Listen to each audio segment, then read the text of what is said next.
Je vous présente aujourd'hui C'est écrit dans les étoiles de Chani Nicolas.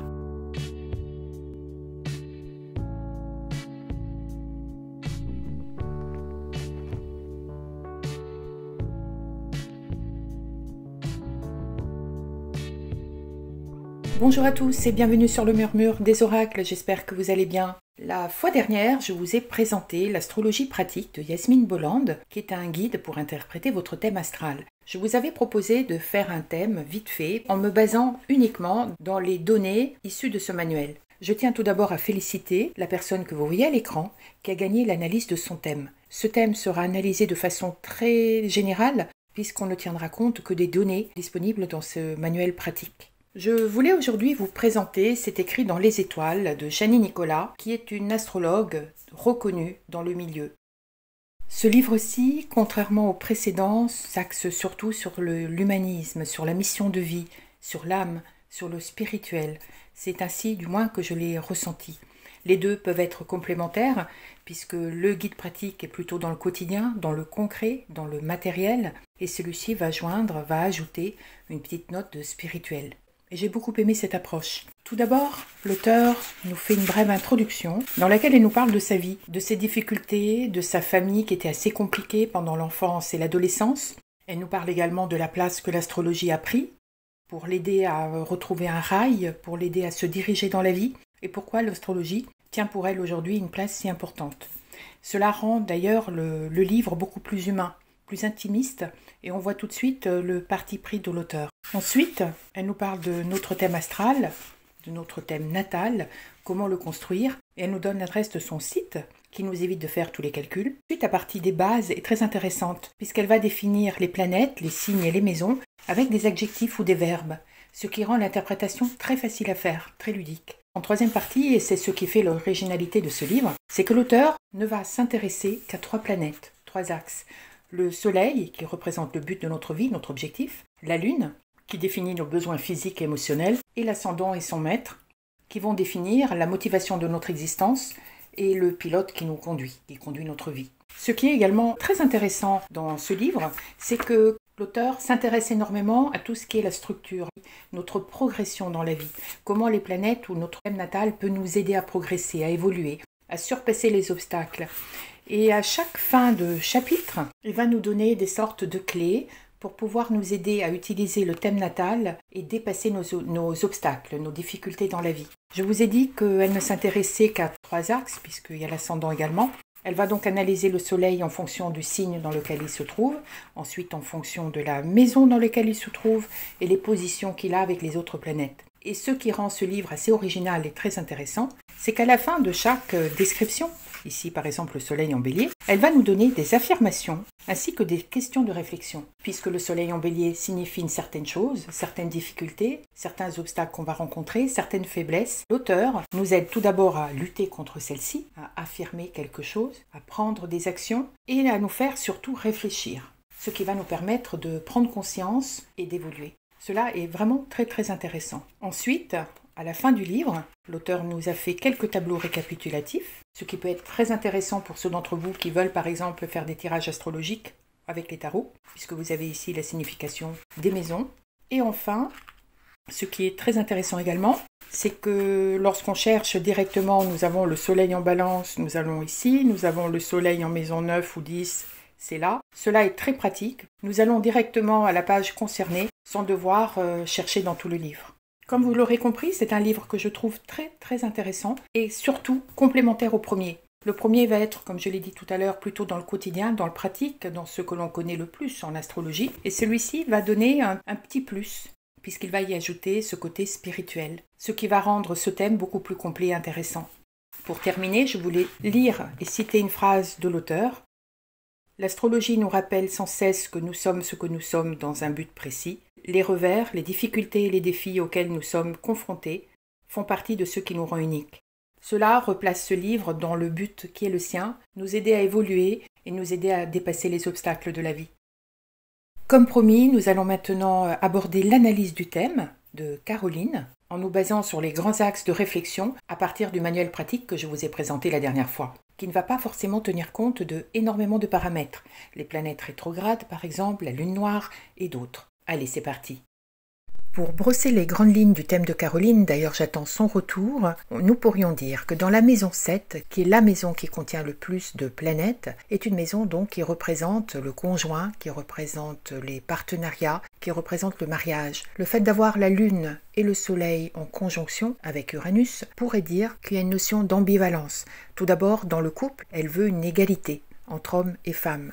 Elle a peut-être aussi, avec le soleil en maison 7 et en Verseau, besoin d'admirer son conjoint. Il y a une sorte d'élévation de statut social. Elle aura besoin d'admirer la personne qui partagera sa vie. Et c'est une personne qui, soit par son travail, soit par sa personnalité, soit par son statut social, forcera son admiration et l'aidera à s'élever.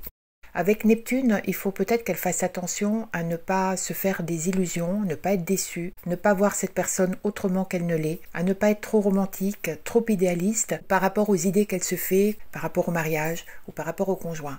Avec Uranus aussi, conjoint à cela peut signifier également qu'elle peut être attirée par des personnes qui ne sont pas libres, par exemple, qu'elles ne soient pas libres parce qu'elles sont mariées, ou qu'elles ne soient pas libres dans leur tête, parce qu'elles ont des soucis. D'où cette idée également de vouloir sauver l'autre de ses soucis, sauver l'autre d'une certaine problématique. Il peut y avoir également avec la Lune et le Soleil conjoint une certaine ambivalence du rôle de l'homme et de la femme, qu'elle a peut-être vécu dans son enfance avec ses parents. La maison 9 indique, elle, les blessures émotionnelles. Il y a Mars, le côté dynamique et le côté fonceur, qui n'est pas, vous voyez avec le petit trait rouge, en bon aspect avec Pluton qui est en Sagittaire. Donc il peut y avoir des sautes d'humeur, il peut y avoir des moments dans lesquels on ne sait pas forcément sur quel pied danser avec Caroline, puisqu'elle a une humeur changeante. Ces relations peuvent être d'ailleurs un petit peu volatiles, dans le sens où elle peut être amie avec quelqu'un à un moment et cette amitié peut se terminer très vite. La maison 9 et Mars en Poisson peuvent indiquer également beaucoup d'imagination, énormément de rêves, beaucoup de visualisation. Et si Caroline est dans l'art, elle est très douée et elle a ce côté émotionnel, imaginaire, intuitif qui peut beaucoup l'aider dans ce domaine-là. Dans la maison 7, la Lune, qui donne ce côté très indépendant, et Uranus en Verseau peut donner cette attraction vers les nouveautés, découvrir des nouveaux lieux, découvrir des nouveaux gadgets, découvrir de nouvelles activités, faire des choses nouvelles, des nouveaux plats culinaires. Il y a ce côté attraction vers tout ce qui est nouveau, vers tout ce qui est différent, vers tout ce qui est un peu original, hors de la routine. D'ailleurs, vous attirez votre entourage, vous boostez les autres, vous êtes très amical, vous êtes à l'écoute, vous êtes très empathique, vous êtes quelqu'un qui donne des conseils, vous aimez avec la Lune en Verseau aller au fond des choses, voir le fond du problème, et vous êtes très apprécié par votre entourage. La Lune, qui est en bon aspect, vous voyez avec le petit trait vert avec Pluton, qui est en maison 5, vous donne cet attrait vers ce qui est mystérieux, ce qui est inconnu, l'occulte, le paranormal, les arts divinatoires peut-être. La Lune est également en bon aspect, vous voyez l'autre petit trait vert avec Vénus qui est en maison 6, parce que vous écoutez les personnes, vous les respectez, vous êtes très gentil, vous êtes vraiment très apprécié par votre entourage. En même temps, avec Vénus en maison 6, vous donnez, et en Capricorne, vous donnez de l'importance à votre décor, à votre foyer, à l'atmosphère, à l'ambiance. Vous avez envie d'être entouré de belles choses ou de choses dans lesquelles vous soyez dans le confort. Il y a une certaine harmonie qui est nécessaire pour vous. Et vous êtes également quelqu'un de fiable, de fidèle, de sérieuse. Quand vous donnez votre parole, vous la donnez. Cela se retrouve dans la maison 10, où vous avez Saturne et Jupiter. Vous êtes doué pour les contacts, vous avez le sens commercial, vous êtes quelqu'un de solide, apprécié. Vous aurez peut-être une certaine lenteur pour arriver du point de vue carrière, mais vous allez y arriver parce que vous avez l'endurance. Et avec Saturne en Taureau, vous avez cet aspect, je dirais, de la parole donnée. Quand vous donnez une parole, elle est fiable, vous y tenez, et c'est cela qui vous donne ce côté respect responsable vis-à-vis des autres.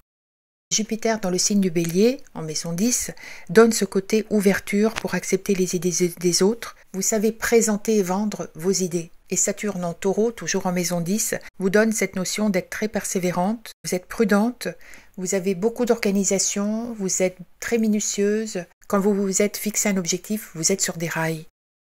Je vais revenir sur Vénus en maison 6, en Capricorne. Votre affection, votre amour, vous l'exprimez avec beaucoup de réserve, ce côté Capricorne. Vous n'êtes pas très démonstrative. En amitié, vous êtes très chaleureuse et lorsque les choses vous touchent, vous êtes beaucoup plus réservée. Vous avez besoin d'une relation qui soit sérieuse, qui soit profonde. Vous n'aimez pas les choses superficielles. Vous aurez besoin dans le couple d'une personne qui soit fiable et qui vous rassure. Et cela rejoint l'idée de la lune en Verseau, la lune qui parle d'émotion, le Verseau qui parle d'intellect, de côté cérébral, et les deux sont liés. Ça peut vous donner un aspect un peu froid et distant, qui est perçu ainsi par les autres et qui n'est pas la réalité. Le soleil qui est en conjonction avec la lune toujours en maison 7 donne ce côté extraverti, amical, ce côté scientifique aussi, puisque vous avez une capacité d'analyse et d'assimilation qui est très rapide. Vous avez énormément d'énergie qui peut être canalisée vers un projet. Vous n'aimez pas les disputes, vous n'aimez pas les conflits, et ce qui sera important pour vous dans la relation de couple sera peut-être une amitié amoureuse, dans laquelle vous serez très à l'aise. Mars en Poisson indique également que vous n'aimez pas les conflits et que vous essayez de les éviter, de les esquiver. D'ailleurs, vous n'êtes pas du genre à être sur scène. S'il y avait une pièce de théâtre, vous ne serez pas sur scène, mais vous serez derrière les coulisses. Vous allez diriger, maîtriser, mais vous ne serez pas sous les feux des projecteurs. Vous n'y tenez pas. Jupiter, la planète de la chance, est en maison 10, qui indique que vous aurez de la chance et vous aurez des opportunités dans votre travail. Enfin, vous êtes très apprécié dans votre domaine professionnel, puisque vous créez une atmosphère autour de vous très agréable, très conviviale. Vous avez vraiment l'art d'apporter de l'harmonie autour de vous, ce qui fait que vous êtes très recherché pour, par exemple, des travaux de groupe. Si vous travaillez en open space, vous créerez autour de vous une bulle, une ambiance dans laquelle les personnes aiment travailler. Voilà donc un profil très synthétique qui mérite d'être peaufiné, puisque là on est à sauter un petit peu du coq à l'âne, pour vous montrer comment interpréter cela avec le lien conducteur du livre qui se basait sur les maisons, sur les signes ou sur leurs aspects.